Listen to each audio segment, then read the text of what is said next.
Assalamualaikum warahmatullahi wabarakatuh. Hi, let me introduce myself. My name is Fitri Octavia Putri Asni. I am the 4th grade teacher of Ar-Razi Bilingual Class in Lab School UPI Kampus Cibiru, Bandung, West Java, Indonesia. I make these videos as a mobile or online learning when the COVID-19 is still spreading outside. Jadi saya membuat video ini sebagai pembelajaran online bagi siswa-siswa selama COVID-19 masih ada atau masih menyebar di luar sana. Nah, untuk sebelumnya mari kita berdoa dulu. Oke, untuk semua siswa silahkan berdoa. Berdoa mulai. Oke, amin. Nah, untuk yang muslim ada satu doa tambahan nih, kita berdoa ya bersama-sama. Ikuti yang Miss Fitri katakan ya. Kita berdoa tambahan. Bismillahirrohmanirrohim. Allahumma ini as'aluka ilman nafi'an wariskon toyiban wa amalan mutaqabbalan. Ya Allah, berikanlah kepada kami ilmu yang bermanfaat, rizki yang baik, dan amal yang diterima. Amin. Oke, happy learning. Oke, so I make these videos to learning about buku tematik. Jadi kita akan belajar mengenai pembelajaran dari buku tematik. Nah, buku tematik yang sudah kalian pegang itu, apakah kalian sudah mengerti sebetulnya buku tematik itu buku yang seperti apa?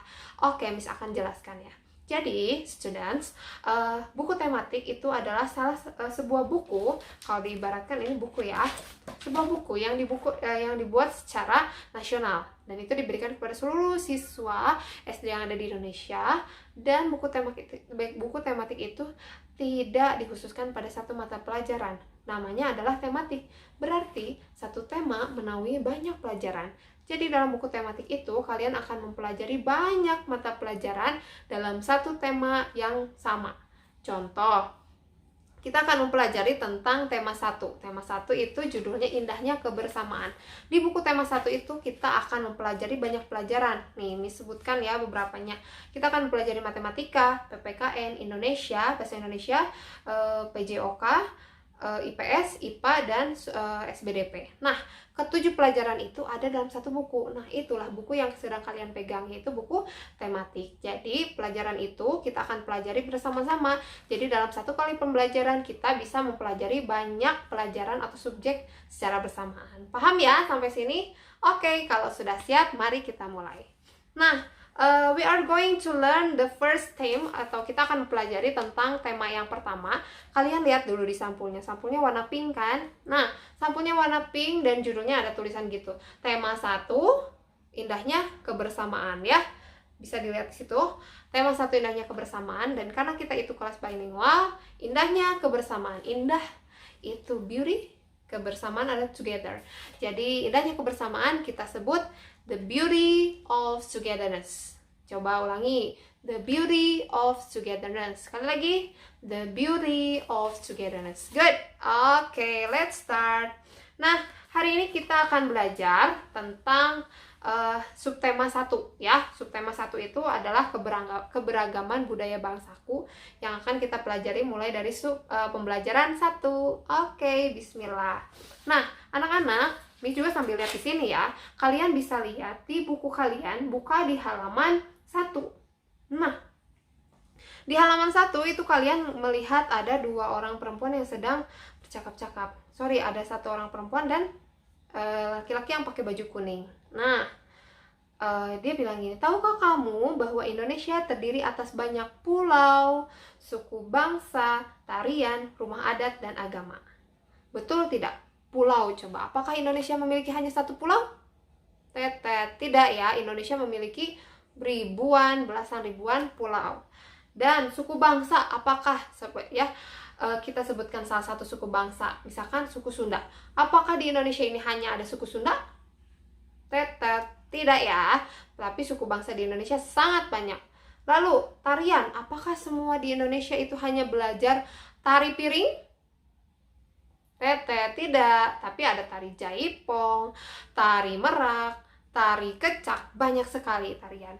Lalu rumah adat, coba rumah adat di Indonesia apakah hanya rumah adat joglo? Tidak ya, banyak sekali rumah adat lainnya dan juga agama. Agama di Indonesia tidak hanya satu agama, tetapi ada 5 agama yang kita akui di negara ini. Nah, untuk mempelajari itu, kita akan mempelajari itu di buku tema 1. Jadi sekarang kalian sudah paham ya, apa saja yang akan kita pelajari tentang hal-hal yang ada di buku tema 1. Oke, happy student, happy learning. Tetap semangat, ayo kita belajar. Nah, di halaman 1, Miss pengen kalian sambil menonton video ini, sambil disiapkan bukunya ya. Bukunya ada di samping kalian dan juga alat tulis. Oke, sekarang kalian buka bukunya halaman 1 dan silahkan pause dulu video ini. Silahkan baca teks yang ada di halaman 1 sampai halaman ke-2. Oke, silahkan di pause. Selamat membaca. Oke, sudah selesai bacanya? Sudah. Good. Nah, kita akan bahas sekarang ya. Judul dari teks yang akan kita bahas adalah Pawai Budaya. Kalian pernah melihat pawai? Kalian tahu apa itu budaya? Pawai itu biasanya diidentikan dengan suatu kegiatan yang melibatkan banyak orang dan biasanya mereka itu berkerumun untuk menampilkan sesuatu. Nah, di sini apa yang ditampilkan adalah budaya atau cipta rasa karsa yang dibuat oleh manusia atau hasil dari kreativitas manusia ya, itu yang disebut dengan budaya. Nah, anak-anak, sekarang kita lihat di halaman 1. Kalian cermati baik-baik halaman 1. Di halaman 1 di situ ada judul teks dan ada bagian dari teks ya. Ada berapa bagian dari teks di situ? Coba kalian jawab dalam hati dulu aja ya. Nah, lalu di halaman 2. Lihat ke halaman 2. Halaman 2 ya, sampai akhir teks itu kalian hitung ada berapa bagian. Oke, jawab dalam hati ya. Kalau sudah jawab, kita akan bahas. Kalian lihat gambar di sebelah sini. Lihat di gambar halaman 1. Halaman 1 di sini, ini kita sebut satu bagian teks. Dan kita akan belajar satu bagian itu namanya apa, Miss? Satu bagian, kita akan sebut satu bagian ini sebagai satu paragraf. Paragraf itu apa ya, Miss? Oke, Miss akan kasih tahu pengertian dari paragraf. Paragraf itu adalah bagian dari teks yang terdiri dari beberapa kalimat yang mengandung satu ide pokok atau mengandung tentang atau membahas tentang sesuatu. Maksudnya gimana, Miss? Coba kita lihat lagi di halaman 1. Lihat halaman 1. Di halaman 1 judulnya adalah Pawai Budaya. Kita akan baca bersama-sama ya. Perhatikan baik-baik. Pawai budaya sangat menarik bagi warga Kampung Babakan.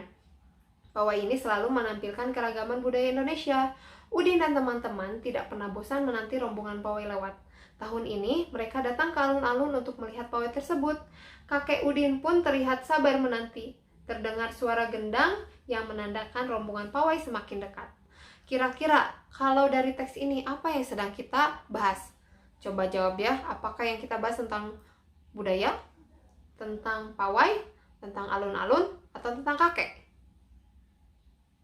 Ya, jawabannya kita sedang membahas tentang pawai budaya.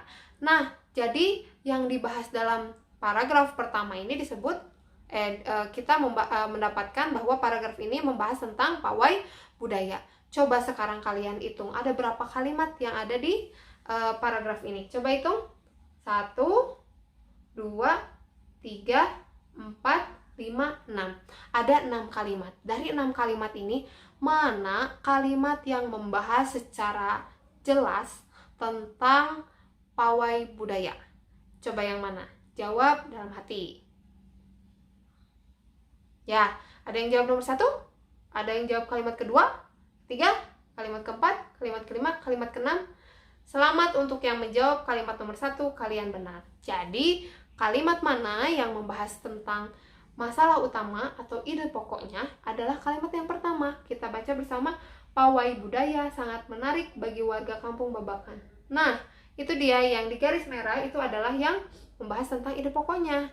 Disebutnya, kita namain kalimat ini sebagai gagasan pokok. Ya, gagasan pokok. Jadi gagasan pokok itu apa, Miss? Gagasan pokok itu adalah ide utama yang dibahas dalam suatu bahasan atau dalam suatu paragraf ya. Jadi gagasan pokok adalah ide utama yang dibahas dalam suatu paragraf. Nah, yang bawahnya apa Miss nih kita lihat. Nah, itu yang bawah itu kan ada yang hijau-hijau ya. Nah, itu membahas semuanya tentang pawai. Itu mereka mendukungkan informasi tentang pawai. Itu disebutnya adalah gagasan pendukung atau kalimat yang memberikan informasi tambahan mengenai ide pokok yang dibahas dalam suatu paragraf. Paham? Nah, itu dia perbedaan dari gagasan pokok dan gagasan pendukung. Sekarang, Miss pengen kalian silahkan di pause dulu ya videonya. Kalian kerjakan latihannya yang di halaman 3 sampai di halaman 6. Ya, selamat mengerjakan. Oke, kalau sudah selesai kita lanjutkan kembali. Kalian hebat sekali ya. Nanti tolong kirimkan fotonya ya, hasil fotonya ke Miss Fitri. Nah, karena kalian sekarang sudah tahu tentang pawai budaya, Indonesia itu memiliki banyak sekali keragaman, betul bukan? Nah, sekarang di kelas kalian pun, teman-teman kalian, kelas kalian pun memiliki banyak keragaman. Sekarang adalah waktunya kalian telepon, video call, atau boleh free call 5 orang teman kalian, 5 ya, dan harus laki-laki perempuan, atau boleh deh kalau mau laki-laki aja boleh, atau mau perempuan aja boleh. 5 orang teman kalian silahkan telepon dan tanyakan untuk mengisi tabel yang halaman 8. Kalian yang tanyakan adalah nama siswa, namanya siapa, daerah asalnya dari mana, dan tanya kepada dia ciri khas daerah asal kalian itu apa. Bisa makanan, bisa kebiasaan, bisa tarian, bisa rumah adat, atau lainnya. Oke? Selamat menelpon teman. Oke, selamat mengerjakan dulu. Ya, kalian sudah mendapatkan informasi tentang tadi? Nah, kalau kalian sudah mendapatkan informasinya, semakin kesini kita mengetahui bahwa kita itu banyak sekali perbedaan dengan teman-teman. Banyak sekali perbedaan yang ada di dalam kelas kita. Nah, perbedaan itu harusnya kita syukuri ya, karena bagaimanapun hidup dalam perbedaan itu indah, karena membuat kita mengetahui apa saja yang orang lain miliki, yang kita tidak miliki, apa saja yang orang lain tahu dan yang kita tidak tahu. Dan cara kita bersikap adalah menghargai, menghormati, dan tidak mencela sama sekali. Nah, anak-anak, setelah itu Miss pengen kalian curahkan pendapat kalian mengenai keragaman. Kalian bisa kerjakan latihannya di halaman 8 dan halaman 9. Oke, setelah itu kita akan lanjutkan tentang alat musik. Oke, nih di halaman 10 kalian lihat di sini ada 5 alat musik yang berasal dari dari beberapa daerah. Nah, alat musik ini yang akan kita pelajari adalah bagaimana dia mengeluarkan bunyi. Ya, bagaimana dia mengeluarkan bunyi. Dan Miss Fitri akan menghadirkan 5 buah video bagaimana kelima alat musik itu dimainkan dan bagaimana cara bunyi keluar dari alat musik tersebut. Bagaimana caranya? Dibagaimanakan. Nah, itu akan kita lihat dari video dan kita akan menganalisis. Oh, ternyata alat musik ini mengeluarkan bunyi dengan cara ini dan seterusnya. Oke, selamat menonton video dulu.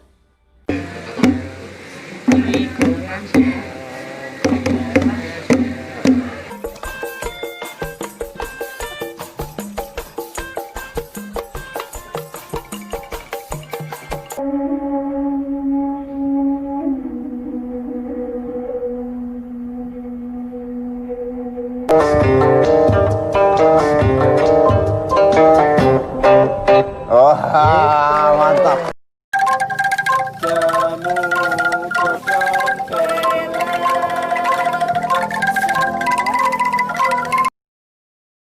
Cara. Ada 4 cara. The first one is dipetik atau pick. Yang kedua adalah digoyang atau shake. Yang ketiga, ditiup atau blown. Dan yang keempat adalah dipukul atau hit. Oke, selamat menonton. Nah, kalian sudah tahu kan cara-cara memainkan alat musik itu? Coba jawab pertanyaan ini ya. Kalian lihat gambarnya dan jawab pertanyaan yang ada di bawah. Yang pertama adalah kecapi. Sounds appear by the musical instrument. Sounds appear by the musical instrument. Kalian sebutkan jawabannya ya. Oke. Yang kedua adalah angklung.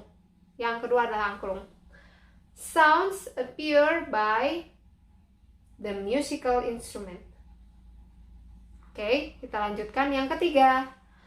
Sounds appear by the musical instrument. Yang ketiga, saluang.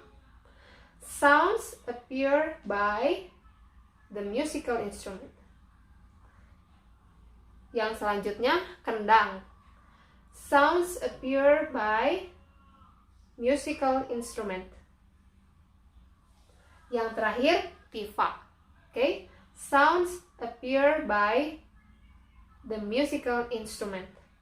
Oke, ini dia jawabannya. Congratulations buat kalian yang menang. Ya, tadi kan Miss Fitri sudah menayangkan 5 cara untuk mengetahui bagaimana bunyi keluar dari kelima alat musik tersebut. Nah, sekarang waktunya kalian latihan secara mandiri. Kalian bisa mencari dari berbagai sumber mengenai alat musik, daerah asal, dan cara memainkan, juga cara menghasilkan bunyinya. Kalian bisa bertanya, bisa juga berwawancara, atau bisa juga mencari informasi dari internet mengenai hal tersebut. Dan kalian bisa tuangkan di buku kalian di halaman 11. Ya, dan selanjutnya juga kalian bisa mengamati benda-benda yang ada di rumah kalian. Ya, mengisi tabel itu. Mengisi tabel yang ada di halaman selanjutnya, halaman 12. Nah, itu dia tentang alat musik. Alat musik itu adalah sesuatu yang bisa menghasilkan suara, betul? Nah, kita mendengar suara dari apa? What is this? This is your ears, ya. Ini adalah telinga kita. Kita bisa mendengar menggunakan telinga. Siapa yang memberikan telinga? Tuhan. Jadi kita patut sekali bersyukur kepada Tuhan karena telah memberikan kita indera sehingga kita bisa mendengar dengan indera pendengaran, yaitu telinga. Nah, selanjutnya kita akan membahas tentang bunyi. Sudah siap? Ayo kita mulai. Oke, sekarang kita bahas tentang bunyi. Bunyi in English adalah sound, ya. Sound. Nah, bunyi ini dihasilkan dari benda-benda yang bergetar. Nggak percaya? Misalkan hadirkan salah satu contohnya ya. Nah, ini dia contohnya. Ini Miss Fitri punya miniatur angklung yang tadi sudah kita lihat. Bagaimana cara memainkan angklung? How to play angklung? By shake. Oke, dengan digoyang. Coba kalau ditiup keluar suara nggak? Nggak. Kalau dipukul? Bukan seperti itu. Kalau dipetik? No. Coba kalau kita goyangkan. Nah, dia keluar suaranya secara sempurna. Keluarnya bunyi, dengarkan baik-baik, keluarnya bunyi keluar atau bunyi dapat dihasilkan melalui benda yang bergetar. Coba lihat, ini semuanya ketika kita goyangkan mereka bergetar. Ya, dan getaran itu muncul di udara. Hanya saja kita tidak melihatnya. Ada gelombang-gelombang getaran di udara ketika kita menggoyangkan angklung ini, sehingga muncul musik, ya. Dan musik kita bisa dengar seperti ini karena bunyinya ada atau merambat melalui media apa yang kita hirup di sini? Udara. Betul sekali. Jadi kita akan mempelajari bagaimana bunyi merambat melalui beberapa media. Dan kita pelajari yang sekarang adalah angklung merambat. Angklung mengeluarkan bunyi karena ada yang bagian yang bergetar. Bagian bergetar ini dapat kita dengar karena adanya gelombang yang merambat melalui udara. Paham ya sampai sini? Good. Nah, karena kalian sudah mengerti, jadi kalian bisa latihan juga praktek di halaman 14-15-nya. Selamat mengerjakan. Nah, itu dia untuk pembelajaran hari ini. That's all for today. Itu adalah pembelajaran untuk pembelajaran yang pertama dari buku tema 1, The Beauty of Togetherness. Pesan dari Miss Fitri, tetap semangat, kerjakan segalanya dengan baik, karena kemampuan manusia itu sangat luar biasa. Ketika kamu mau berusaha, kamu pasti bisa dan pasti ada jalan. Semoga kita termasuk orang-orang yang mau untuk berusaha sehingga kalian bisa banyak bisanya. Oke, thank you. Wassalamualaikum warahmatullahi wabarakatuh.